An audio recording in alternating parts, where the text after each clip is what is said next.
Ok les gars, on va se faire un petit récap de l'école que j'ai fait en Australie pour apprendre l'anglais. Je suis dans mon appartement que j'ai trouvé. Je vais vous faire un petit house tour prochainement. Et prenez votre café. À la fin, je vous montre la vue que j'ai. Vous allez être choqués, vraiment. Cet appartement, en vrai, au début, je n'aimais pas parce que c'était sale. Mais maintenant que j'ai tout nettoyé et tout, et ben vraiment incroyable. Bref, alors, pour vous expliquer un peu, je suis partie en Australie et j'ai commencé par faire un mois dans une école australienne pour apprendre l'anglais. Je récap un peu toutes les questions que vous m'avez posées. Donc déjà, avec qui je suis partie avec ESL. Je ne sais pas si vous connaissez, c'est un peu comme EF, c'est le même principe. Il y a plein d'organismes comme ça. Mais du coup, moi j'ai choisi ESL. Pourquoi? Parce que déjà, c'était moins cher que EF et que c'était un peu mieux réputé finalement. Du coup, je vous mettrai le lien du site. Et vraiment, c'était hyper simple et hyper efficace. Je les ai appelés, j'ai eu toutes les infos que je voulais. J'ai pu réserver quand je voulais, etc. Et ils proposent plusieurs formats. Donc moi, j'avais choisi le format avec le surf et plusieurs destinations aussi. En fonction de où vous allez, vous avez différents cours.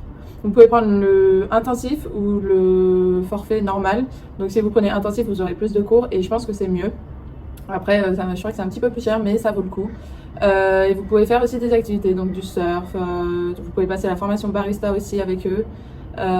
Voilà, il y a pas mal d'activités. Donc moi, j'avais choisi cours intensif plus surf parce que comme ça, j'avais 2 fois 2 heures de surf par semaine où ils vous prêtent le matériel, etc. Il y a un coach, tout ça, tout ça.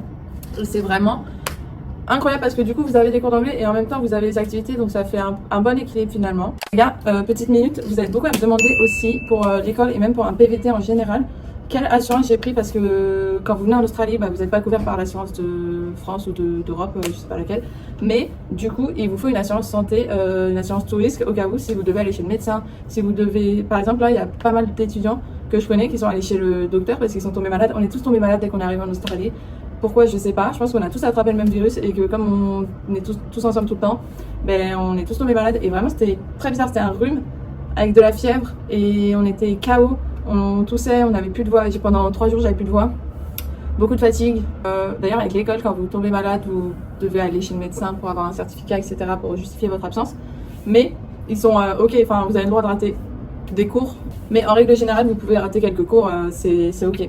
Mais juste, du coup, faites attention, prenez bien une assurance avant de partir en Australie. D'ailleurs, l'école, enfin l'organisme, il vous en propose une. Moi, personnellement, j'ai pas pris avec l'organisme, j'ai pris une autre assurance parce que je m'étais renseignée avant et je voulais une assurance qui me couvre tout mon PVT parce que je comptais rester. Donc c'était plus simple pour moi que de prendre une assurance avec l'école puis une autre assurance. Du coup, j'ai pris directement pour 8 mois, je crois, et quitte à renouveler après. Mais au moins là, je suis partie de France l'esprit tranquille par rapport à ça. Et parce que ici, les frais, ils sont vraiment très chers si vous allez chez le médecin, si vous devez acheter quelque chose, si pendant un road trip il vous arrive quelque chose, si vous avez un accident, on sait pas. Donc vraiment, hyper important. Et puis au moins, vous êtes tranquille. Enfin bref, du coup, je vous conseille de prendre une assurance. Donc vous en avez une avec l'école si vous voulez, mais moi je vous conseille de prendre une PVTiste. C'est une super assurance, c'est la moins chère qui existe et elle vous couvre tout. Elle vous couvre les road trips, elle vous couvre les choses que vous allez faire dans le PVT, elle vous couvre pendant l'école. Elle vous couvre aussi si par exemple vous partez en Thaïlande pendant quelques semaines et que vous venez en Australie, vous êtes couvert par cette assurance. Et ils sont vraiment spécialisés dans le PVT, donc c'est vraiment parfait parce que vous n'avez rien à gérer et ils sont disponibles H24, vous pouvez tout le temps les contacter et vraiment incroyable. En plus, vous pouvez facilement échanger avec eux. Je crois que c'est une 30aine d'euros par mois, c'est la moins chère qui existe et vous êtes couvert sur vraiment tout. Donc vous pouvez payer en plus en 2, 3, 4 fois. Et ils ont 2 autres formats d'assurance si vous... Selon l'âge que vous avez, si vous avez plus de 40 ans ou moins de 40 ans, c'est des assurances pour, surtout si vous voyagez, pas forcément en PVT, mais vous pouvez regarder, ça s'appelle Globe Partner ou Globe Traveler, et c'est 2 bonnes assurances aussi. Mais en tout cas, si vous faites un PVT ou que vous allez en Australie pendant une année, je vous conseille vraiment de prendre l'assurance basique de PVTiste qui est incroyable. Pour souscrire à cette assurance, c'est tout simple, je vais vous mettre un lien en description, vous pouvez me demander en message, enfin, comme vous voulez, en commentaire, etc. Je vous envoie le lien et vous avez un 5% avec mon lien du coup. Et voilà, c'est tout bénef pour vous. Donc n'hésitez pas à passer par mon lien que je vous mets en description. Comme ça, vous accédez directement au site et vous n'avez plus qu'à vous inscrire. Ah, vous êtes couvert, avec cette assurance, vous êtes couvert aussi si vous faites du sport. Donc comme je vous disais, par exemple, moi j'avais pris le forfait école surf. Donc si jamais il m'arrive quelque chose au surf, je suis couverte par l'assurance et j'ai rien à régler. Donc ça c'est super parce que si vous faites beaucoup de sport et si vous aimez le sport, vous allez en faire beaucoup. Donc c'est génial d'avoir une assurance parce que vraiment, comme en France, c'est hyper facile de se faire mal au sport finalement. Et c'est aussi les sports, si vous venez en Australie, souvent vous allez faire de la plongée, vous allez faire du snorkeling, vous allez faire des sports un peu atypiques et même pour les piqûres d'insectes, etc. Donc tout est pris en charge et vraiment, il n'y a pas mieux en fait. Donc je vous laisse aller souscrire avec le lien que je vous mets en description. Voilà. Et si vous souscrivez avec mon lien, vous avez 5% de réduction en plus. Donc c'est tout bénéf sur le prix de l'assurance, c'est toujours bien. Ça fait une bonne réduction après. Donc n'hésitez pas à suivre mon petit lien. Et ensuite, où est-ce que je dormais? Tout simplement, je dormais dans une accommodation étudiante. Vous avez le choix. Vous pouvez choisir soit vous prenez que les cours et vous trouvez vous-même un logement, sachant que souvent, franchement, autant prendre le logement avec l'école, au moins vous êtes sûr que vous avez quelque chose à l'arrivée parce que sinon ça peut être compliqué. Donc vous avez soit ce choix-là, soit vous choisissez du coup une résidence étudiante avec partagé. Vous pouvez avoir votre propre chambre. Moi c'est ce que j'avais la master room, c'est une chambre pour vous-même ou sinon vous avez des chambres partagées. Il me semble que si vous prenez chambre partagée, ils ne mélangent pas filles-garçons. Donc c'est soit que filles, soit que garçons. Ce qui est pas mal en vrai. Et la master room, en gros, vous avez un lit double pour vous et vous avez votre propre chambre. Par contre, c'est une salle de bain partagée. Mais de toute façon, les gens avec qui vous êtes dans la master room, donc c'est bien parce que souvent ils évitent de mettre, par exemple, des Français avec des Français. Donc vous êtes vraiment mélangés et vous êtes obligé de parler anglais. Donc ça, c'est pas mal. Et de toute façon, les personnes avec qui vous êtes, vous les voyez tous les jours à l'école. Donc au final, vous partagez tout avec eux. Donc une chambre partagée, c'est tout aussi bien, sachant que en général, vous êtes jamais dans votre chambre parce qu'il y a toujours des activités à faire. Mais si vous aimez votre confort, je vous conseille la master room. Comme ça, vous pouvez être tranquille si vous avez besoin. Ensuite, du coup, vous avez ce choix-là des accommodations donc avec d'autres étudiants et c'est forcément des étudiants de l'école. C'est pas des étudiants d'une autre école, etc. Et vous avez aussi le choix de partir en famille d'accueil. Donc, vous vous retrouvez dans une famille australienne. Avec des enfants ou pas, ça dépend. Des fois, c'est des personnes célibataires, des fois, c'est des personnes retraitées. Ça dépend vraiment. J'ai des retours sur ça. Ça peut bien se passer, comme ça peut mal se passer. Si vous vous entendez bien avec la famille, j'ai des copines, elles ont encore des contacts avec eux. Vraiment, tout s'est bien passé. Elles avaient leur propre chambre. Elles faisaient des activités avec les familles, etc. Et ça permet de plus parler en anglais au final. Je pense que ça a un bon côté, c'est l'échange. Et ils peuvent même vous aider parfois si vous avez besoin, etc.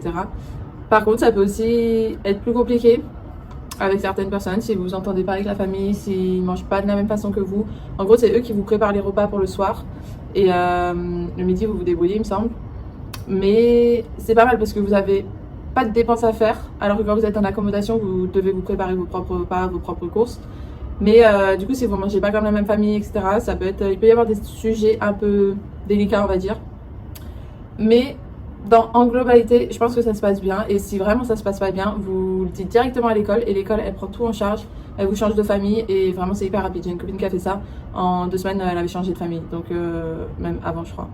Donc, vraiment, c'est cool. Par contre, les résidences étudiantes, souvent, elles sont à côté de l'école. Les familles, vous pouvez être à 1 heure de bus de l'école. Donc, c'est plus compliqué. Moi, c'est pour ça que j'avais choisi la résidence étudiante parce qu'elle était vraiment à même pas 10 minutes à pied de l'école et j'avais pas envie de venir en Australie pour faire 1 heure de transport tous les matins et tous les soirs. Donc voilà, vous avez ces choix-là et vraiment les résidences étudiantes, ils surveillent le ménage. Par contre, en Australie ici, c'est souvent, comme c'est des étudiants qui restent 1 mois, 1 semaine, 2 mois, on sait pas, et que c'est pas vraiment chez eux, ils font moins attention au ménage et vraiment tous les retours que j'ai eu c'était, et même chez moi quand je suis arrivée, c'était pas propre. L'école, elle met en place des choses pour essayer de maintenir une propreté, mais vraiment, ça reste quand même une maison qui est utilisée de temps en temps. Et c'était pas propre, le lave-vaisselle il marchait pas. Et je pense qu'ils ont un peu du mal sur ça. Donc qu'est-ce qu'on fait concrètement avec l'école? Tout simplement, vous avez cours de 8h40 à 13h10 pour les cours intensifs en tout cas, avec des pauses, quelques pauses, il y a 3 pauses je crois. Et c'est vraiment cool le format, parce qu'après vous avez tout l'après-midi de libre en fait, et les cours vous faites de tout, de la grammaire, du vocabulaire, de l'écoute, du speaking, voilà, tout ça. Vous voyez vraiment tout. Les profs ils sont quand même cool, ils sont très sympas, ils sont là pour vous faire apprendre. Et vous avez des cahiers, et en fait les cahiers ils sont trop bien faits. Vous faites les exercices et tout, et c'est bien expliqué vraiment. Ça m'a rappelé toutes les bases. Et du coup, une fois que vous avez fini les cours, vous pouvez, en gros, l'école, elle organise des activités, par exemple du volley, du foot, des choses comme ça. Donc vous vous inscrivez, vous regardez les activités qu'il y a, et vous pouvez y aller. Donc souvent, ça dépend des étudiants, des fois il y en a, des fois il n'y en a pas. Des fois, ils organisent aussi, pendant les breaks, les pauses de l'école, le matin, des barbecues, des ateliers glace, ou manger une glace, des blind tests, des petites activités comme ça. C'est cool en vrai pour discuter et rencontrer les nouveaux étudiants. Et du coup, pendant une semaine, vous voyez à peu près la même notion en anglais. Et tous les lundis, on a un test qui dure du coup toute la matinée sur tout ce qu'on a fait la semaine d'avant. Et du coup, ça va vous permettre de savoir où vous en êtes à peu près. C'est pas mal. Si vous avez plus de 90% à vos tests, vous pouvez évoluer dans le niveau supérieur. Et au moins, vous savez ce qu'il faut retravailler ou pas. Et ça vous fait un petit récap. Donc, c'est vraiment pas mal ça. Et c'est tous les lundis. Donc, ensuite, avec USL, il y a plusieurs écoles. Là, j'étais chez Bronze. Mais je crois qu'il y a d'autres écoles. Et donc, je sais pas comment ça se passe, mais ça doit être à peu près le même principe. Et vous pouvez avoir cours le matin, comme je vous ai expliqué. Sinon, il y en a d'autres. Enfin, vous pouvez aussi avoir cours l'après-midi. Du coup, l'après-midi, je crois que ça commence vers midi et ça finit à 17h30. Et sachant qu'en Australie, 17h30, il fait déjà nuit. Donc, c'est vrai que si vous n'êtes pas du matin, c'est bien. Mais par contre, si vous voulez profiter, c'est un peu moins bien. Une autre question qu'on m'avait posée, du coup, c'est qu'est-ce qu'il y a dans l'école? Déjà, vous avez le café gratuit, le thé gratuit. Vous pouvez vous faire à manger, enfin réchauffer vos plats, etc. Il y a un frigo par exemple. Vous pouvez imprimer vos documents. Ils mettent pas mal de services en place pour que ça se passe bien. Si vous avez des problèmes ou quoi, vous pouvez leur en parler vraiment. En fait, quand vous arrivez en Australie, c'est hyper bien parce que ça vous met un cadre. Et du coup, vous ne vous sentez pas seul, vous n'êtes pas dépassé par tous les événements. Si vous avez besoin si vous avez quoi que ce soit comme question, ils seront là pour vous aider. Et même si vous parlez pas bien anglais, sincèrement, il y a toujours une solution pour. Soit il y a des Français, soit il y a des gens qui parlent votre langue, soit ils essayent vraiment d'être compréhensibles en anglais et de s'appliquer et d'articuler pour que vous compreniez bien. Pour tout vous dire, moi je comprenais tout à ce qu'ils me disaient, alors que quand je suis arrivée, j'avais un niveau A2 en anglais. Donc voilà. Sinon, une autre question qui est revenue souvent, c'était du coup le prix total et la localisation. Du coup, pour la localisation, je suis à la Gold Coast. J'ai choisi cette ville d'arrivée parce que je voulais pas aller à Sydney parce que je me suis dit il y aura beaucoup trop de Français, beaucoup trop de personnes qui cherchent du travail, etc. Et surtout la vie là-bas est très chère. Donc ensuite je voulais aller à Byron Bay parce que ça commence à un peu être famous, on va dire, sur Instagram et tout. Sauf que je me suis dit ça va être trop petit. Je pense qu'on a vite fait le tour. Pour un week-end c'est cool, mais vivre là-bas, je pense que je me serais vite ennuyée et puis j'aurais eu du mal à trouver du travail. Du coup, la Gold Coast, c'était pas mal. Brisbane, sinon, j'avais pensé à Brisbane, sauf qu'il n'y avait pas le surf à Brisbane. Si, il y a un forfait surf, sauf que c'était loin de l'école. Donc, j'ai hésité parce qu'il n'y avait pas vraiment de plage. C'est une grosse ville, mais qui est un peu, pas au ralenti, mais moins active que Sydney. Et venant de Paris, je pense qu'il me fallait un truc qui bouge un peu. Du coup, la Gold Coast, c'était un peu un autre milieu de tout. La plage, la ville, peut-être moins de touristes aussi, même si c'est la ville touristique au final. Et en vrai, je suis contente d'avoir pris cette ville. Donc si vous hésitez à aller à la Gold Coast, je vous conseille pour arriver, c'est pas mal. C'est pas une ville où vous allez rester 6 mois, 1 an, parce que on a vite fait le tour et c'est quand même très building. Mais je pense que pour arriver, c'est une bonne ville. Pour avoir un petit confort, c'est une bonne ville parce que c'est pas trop cher et le temps de faire des rencontres, etc., c'est pas mal.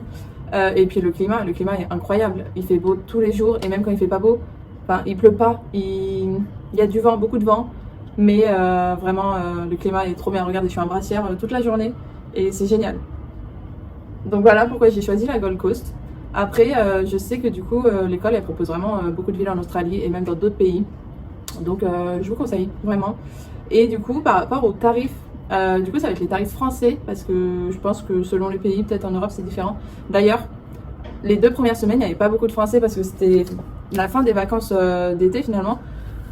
Donc, il y avait beaucoup d'Espagnols ou d'Asiatiques parce que c'était leurs vacances. Et là, à partir de mi-septembre, on a eu une vague de Français parce qu'en gros, tous les lundis, il y a des nouveaux étudiants qui arrivent et qui font leur rentrée comme on fait tous. Et du coup, tous les lundis, il y a peut-être 5, 10, 15 personnes en plus. Et il y en a qui partent aussi. Donc c'est un peu chelou de dire au revoir à des gens qu'on connaît depuis un mois et en même temps on se dit on les reverra jamais, ça se trouve, enfin bref. Alors qu'on a vécu un mois H24 avec eux parce qu'ici, vraiment, vos potes, c'est les étudiants et vous restez H24 avec eux. Vraiment. Les journées elles passent tellement vite parce que vous faites trop d'activités le matin à l'école. Ensuite, vous enchaînez, vous allez à la plage, vous allez nanana. Le soir, vous mangez ensemble et après, on recommence tous les jours comme ça. Et en vrai, c'est cool parce que vraiment, on partage tellement de trucs avec des gens qui viennent de partout. Et enfin, c'est trop bien de partager autant de trucs, d'apprendre à connaître plein de gens comme ça. Et du coup, toutes les semaines, il y a des nouvelles personnes.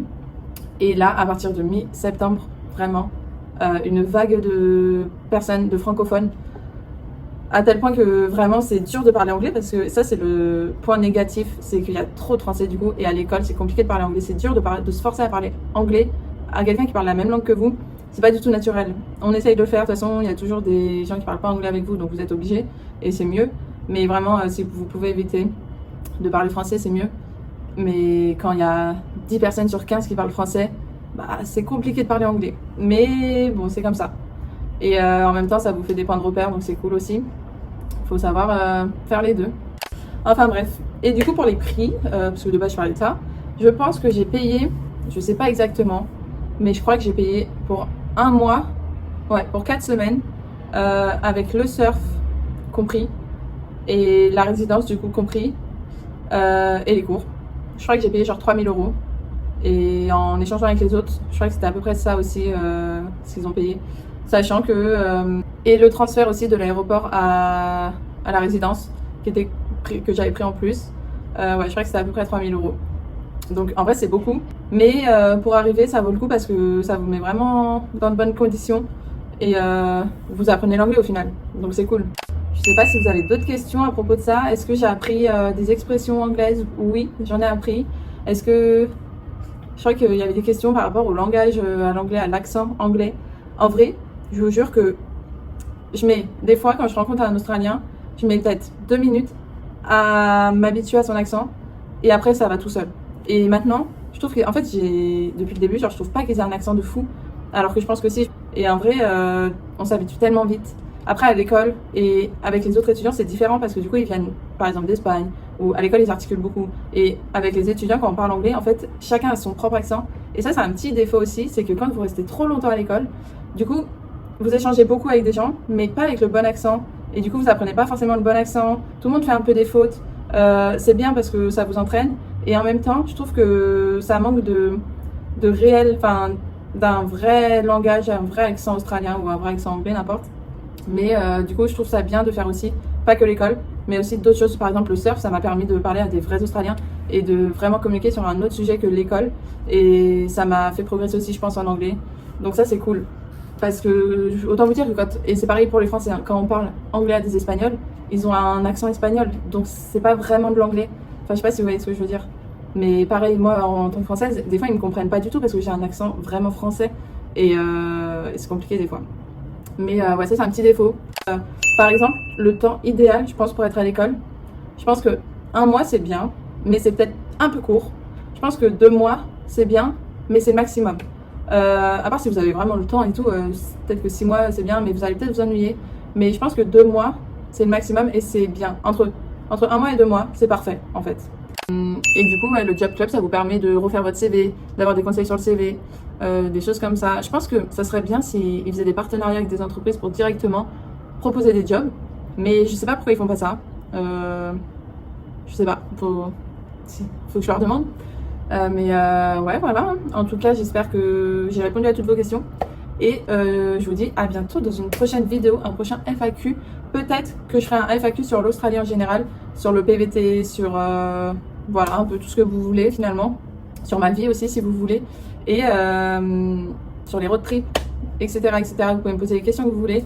Mais je vous dis du coup à la semaine prochaine. Je vous poste mon room tour la semaine prochaine. Donc abonnez-vous, aimez la vidéo et surtout j'espère que ça vous a plu et la bise au chat. D'ailleurs j'ai oublié de vous montrer la vue de mon appartement que j'avais. Regardez. Je vous laisse imaginer un peu le reste de la résidence.